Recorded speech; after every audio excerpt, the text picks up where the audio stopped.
All right, Shalom. First and foremost, I want to start off by saying Brakatah Yahweh, Brakatah Yahweh Shai, Brakatah Yahweh, Brakatah Yahweh Shai, Brakatah Yahweh, Brakatah Yahweh Shai, Call Haloyim, La Abanawa Yahweh, Ba'ashim, Yahweh Shai, Ba'ashim, Awakal Kodash, and double honors to the apostles and elders of Great Millstone who rule well. Peace and blessings and salutation to the hopeful elect, the Bayath, Dawadah, the house of David. All right, we're going to entitle this one, I Have Said Ye Are Gods, right? So, now, before we start, I want to go into this word here, God, right? It says supreme being, deity, the Christian God. I'm reading it all verbatim so you understand. It says the image of God, God-like person, right? So when you go back into Genesis, the first chapter, the 26th verse, you understand that the angels, the Alahims, the powers, they created man in the image of how can you say, of them, right? Because they call themselves gods, right? Angels, right? So let's see here. Angels, which are powers, right? So you go here, Genesis 1 and 26, it says, and the Alahayim said, let us, right? Let us, right? Because it was plural. Angels and Yahweh Shai were the ones who had the blueprint from the Heavenly Father to create the heaven and the earth, right? Let us make man in our image, right? In our image, right? Our image, after our likeness, right? See, now let's go into this. Let's go into this here. All right, let's go into this here. It says our image, right? Let's go to our image first. It says image, likeness of resemblance. Okay, it says resemblance. All right, there you have it, just resemblance. Now I'm gonna go back. Real quick. And I'm gonna go back into this, and then we're gonna go down to after our likeness, right? All right, and it says likeness, similitude, right? In the likeness of or like as, right? Like as, a similitude, like or manner or fashion, right? Model, shape, right? Or like or fashion, like manner, or similitude. All right. Okay, so now let's go to this word here. All right, let's play it. Similitude. All right, similitude. All right. Similitude. All right, similitude. All right, the quality of state of being similar to something, right? A comparison between two things. All right, a person or thing resembling someone or something else. Okay, like, right? Like, there you have it right there. So that breaks that down pretty much, right? And so now let's go back into Genesis, the first chapter and the 26th verse. And it said, and the power said, let us make man in our image after our likeness, right? And we already know that's talking about the angels, right? So when you go into it, let's go back into it. You know, you got to go into it. All right, let's go to Alahims, right? The rulers, judges, divine ones, angels, gods. All right, God-like one. All right, you see? Let's go back. It says, let's read it again. It says Genesis 1 and 26. And God said, and the power said, let us make man in our image after our likeness, and let them have dominion over the fish of the sea, and over the fowl of the air, and over the cattle, and over the earth, and over every creeping thing that creepeth upon the earth. So the power created man in his own image, and in the image of the power created he him, male and female created he them. All right, created he him. Okay, so now let's go to chapter 2 real quick.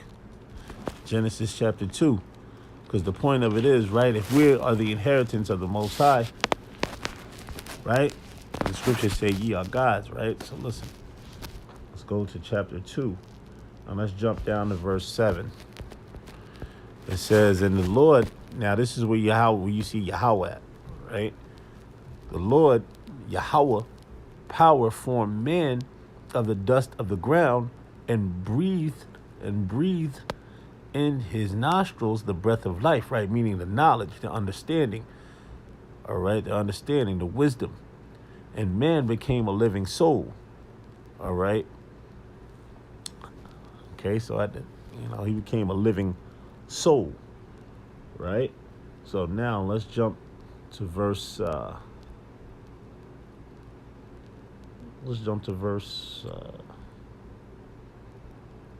Actually, you know what? Let me read verse 8 real quick. Let me read verse 8 and verse 9. It says, and the Lord power planted a garden eastward in Eden, and there he put the man whom he had formed. And out of the ground made the Lord power, Yahweh power, to grow every tree that is planted to the sight and good for eat and good for food. All right, good for food, knowledge. The tree of life also in the midst of the garden, and the tree of the knowledge of good and evil, right? And the tree of the knowledge of good and evil, right? And so now let's jump to chapter 3. Chapter 3 and verse 1. Chapter 3 and verse 1. Now this is going into the serpent. Now, this serpent was a man, right? So happens to be the so-called white man, but this is when he had color upon his skin, right? Because every person was formed from the dust of the ground, which was dark skinned at that time. All right, so when you understand this, you understand what I'm speaking about. It says, now the serpent, right, was more subtle than any beast of the field. Now let's go into the word subtle, okay? The word subtle. All right, subtle, meaning shrewd, crafty, sly, sensible, crafty, shrewd, sensible, prudent. All right, cunning, usually in a bad sense, crafty, prudent, subtle, right? Crafty, prudent, subtle. So the serpent wasn't a damn physical snake itself, man. Snakes can't talk. So it was a person, all right? Because a snake can't talk to a woman and tell her, yo, listen here, you need to eat of this tree. You see a damn snake talking, that's madness, right? That's the lies of Esau. Now we're going to break it down to you the correct way. It says, now the serpent was more subtle than any beast of the field, right? Than any beast of the field, all right? It says, which the Lord power had made. And he said unto the woman, have the power said, ye shall not eat of every tree of the garden. And the woman said unto the serpent, we may eat of the fruit of the trees of the garden. Right? It says, but the fruit, right, which is a metaphor for knowledge, says, but the fruit of the tree, which is in the midst of the garden, the power have said, ye shall not eat of it, neither shall ye touch it, lest ye die, right? Because now, when you eat that fruit, right, which is that knowledge, you're getting you're going to learn the side of wickedness as well, all right? So I told him that ye shall die, right? And check this out. It says, and the serpent said unto the woman, ye shall surely not die, right? He was telling her, oh, ye shall surely not die, right? He was tricking her, right? He was being subtle with her. It says, for the Most High doeth know, all right, or for the power doeth know that in that day ye shall eat thereof, then your eyes shall be open, right? Then your eyes shall be open, what? To both sides, all right, to both sides, because at the time they only knew righteousness, right? But now when you eat of that tree, that other side, you eat and you're partaking in the side of understanding wickedness, right? In order for you to be a true God, you have to understand how to discern between righteous and wicked. You have to be a full judge, right? You have to be a full judge. Okay, so it says, It says, therefore, then your eyes shall be open, and ye shall be as gods, right? It says, ye shall be as gods. Let's go into that, knowing good and evil, right? So let's go into that word gods there. All right, let's go into the word God there, where it's placed.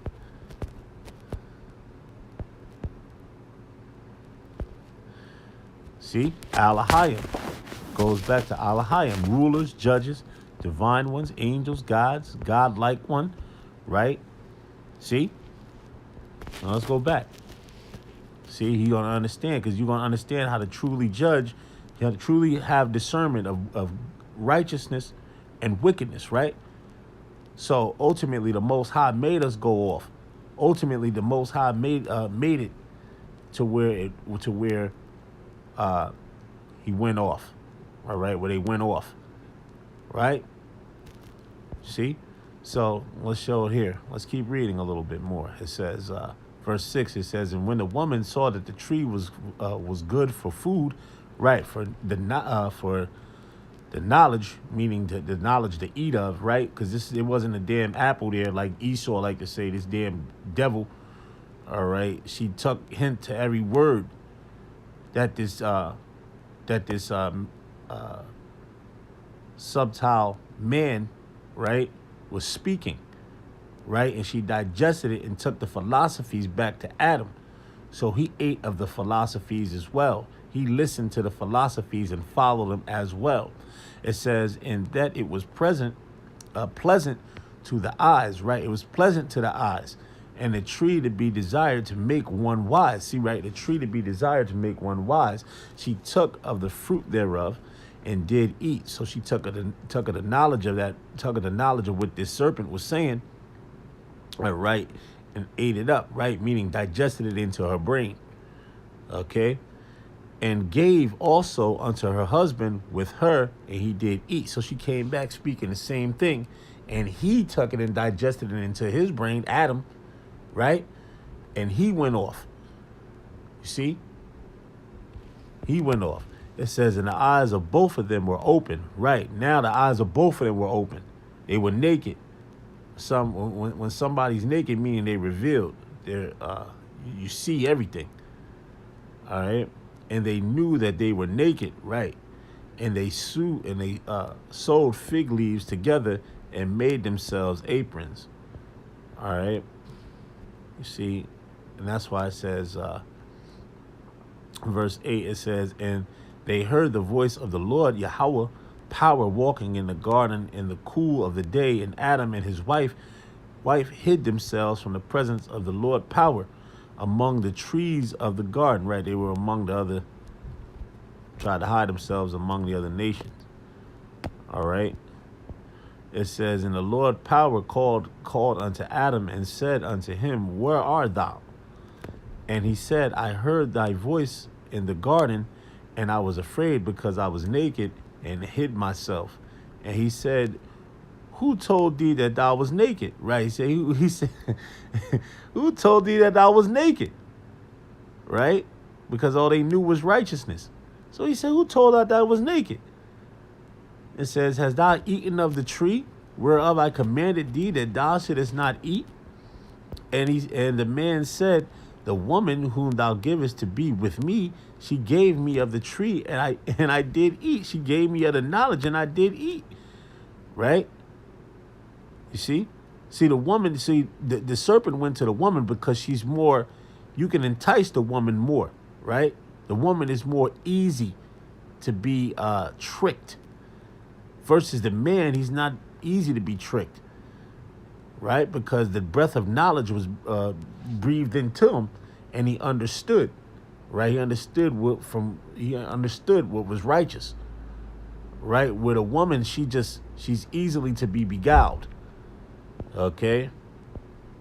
All right, and it says, and the Lord power said unto the woman, what is this that thou hast done? And the woman said, the serpent beguiled me, and I did eat, right? So she ate of the tree. She ate of the wickedness, right? She ate of those philosophies, to say. All right. And the Lord power said unto the serpent, because thou hast done this, thou art cursed above all cattle and above every beast of the field. Upon the belly shalt thou go, and dust shalt thou eat all the days of thy life. Right? All the days of thy life. All right? All right? All the days of thy life. You see? So in order for us to understand true, to be gods, we have to understand righteousness, right, and wickedness, right? So let's go here. That's why it says ye are gods, right? Let's go to Psalms 82. So Psalms 82.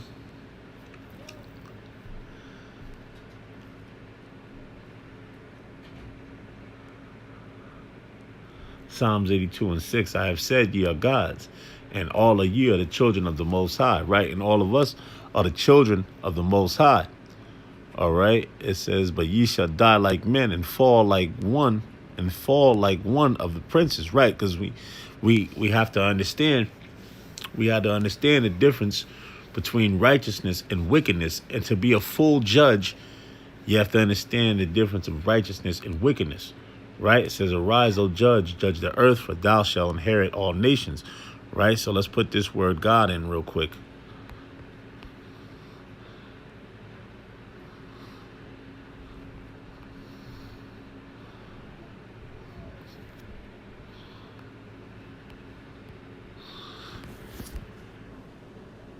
All right, and like I read in Genesis 3 and 5, it says, for God doeth know that in that day ye eat thereof, then your eyes shall be open, and ye shall be as gods, knowing good and evil, right? And ye should be as gods, knowing good and evil. So your discernment, our discernment should be able to understand how to truly judge, right?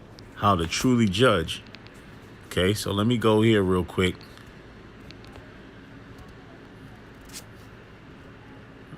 Right? Let's go to Wisdom of Solomon. Let's go to chapter 6 real quick.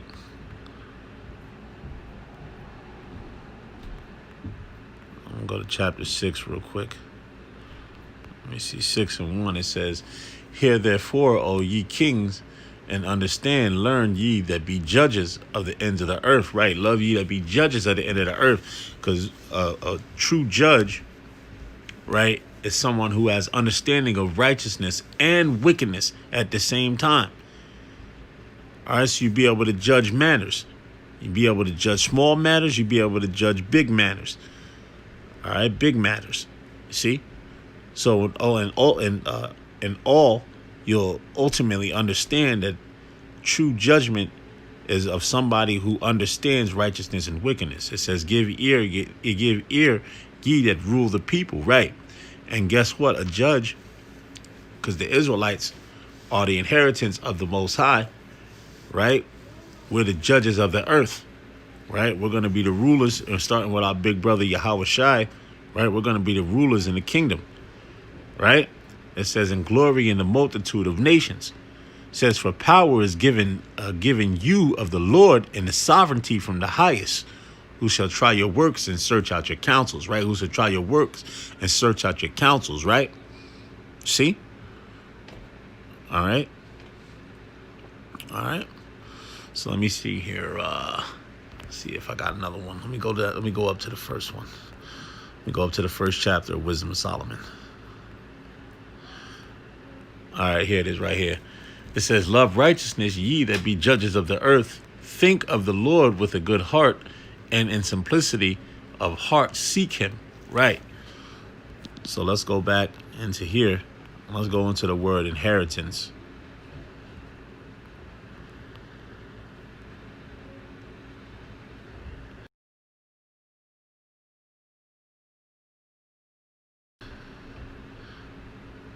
All right, because we are the Lord's inheritance, right?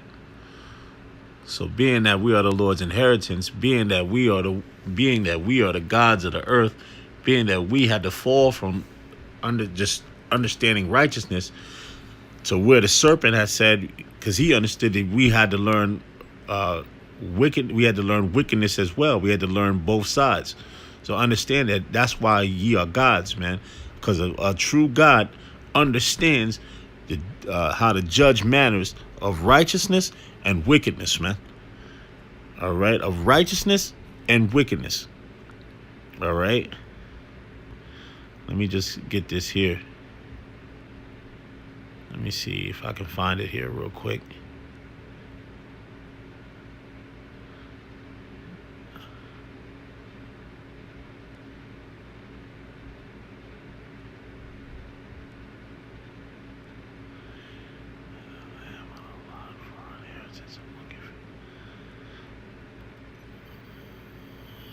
Hold on. See if I can find it. This will be my last scripture.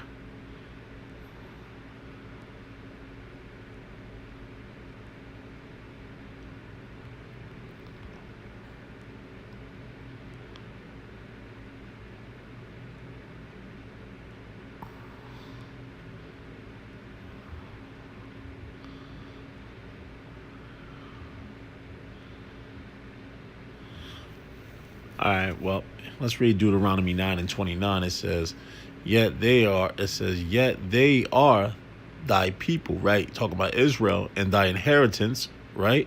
And what is somebody's inheritance? Meaning their possession, right? Which thou broughtest out by the mighty power and by thy stretched out arm. So, right, we were angels that had to fall from that first estate, like I was saying, like pretty much in the sense that I was saying, angels that had to fall from that first estate, right, of understanding just pure righteousness to understanding both. All right, judge, righteousness and wickedness, right? All right, so going back to then, it says, all right.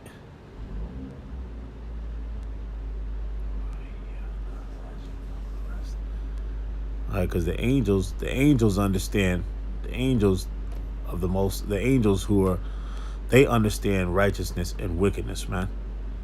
All right, they understand righteousness and wickedness. All right, and that's why they're judges. Okay, that's why they're true judges. In order to be a true God, you have to understand righteousness and wickedness. So, right there, brothers, I'm going to just leave it right there. I'm going to give all praises and glory and honor to Yahweh Ba'ashim Yahushai. Double honors to the apostles and elders of Great Millstone who rule well. Peace and blessings and citation to the hopeful elect, the Bayath, Dawadah, the house of David. Shalom. Hold on, I might have something else. Let me see. I don't know. Let's see here. All right, right here. Yeah, this is what I want to read real quick. Deuteronomy 7:6 before I go. It says, for thou art holy people unto the Lord thy power. The Lord thy power have chosen thee to be a special people, right? Special people, gods, right? Unto himself above all people that are upon the face of the earth. The Lord did not set his love upon you, nor chose you because ye were more in number than any people, for ye were the fewest of all people. But because the Lord loved you, and because he have kept the oath which he have sworn unto your fathers, and have the Lord brought you out with a mighty hand, and redeemed you out of the house of bondmen, from the hand of Pharaoh, king of Egypt. Right? King of Egypt.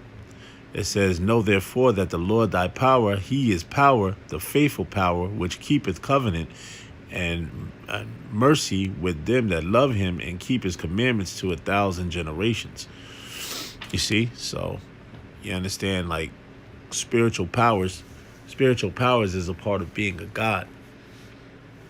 All right. And Lord willing, Lord willing, brothers may get those spiritual powers, Lord willing, pray that we're part of the elect. So, with that, brothers, I just want to read that real quick. And till next time, I'll say shalom.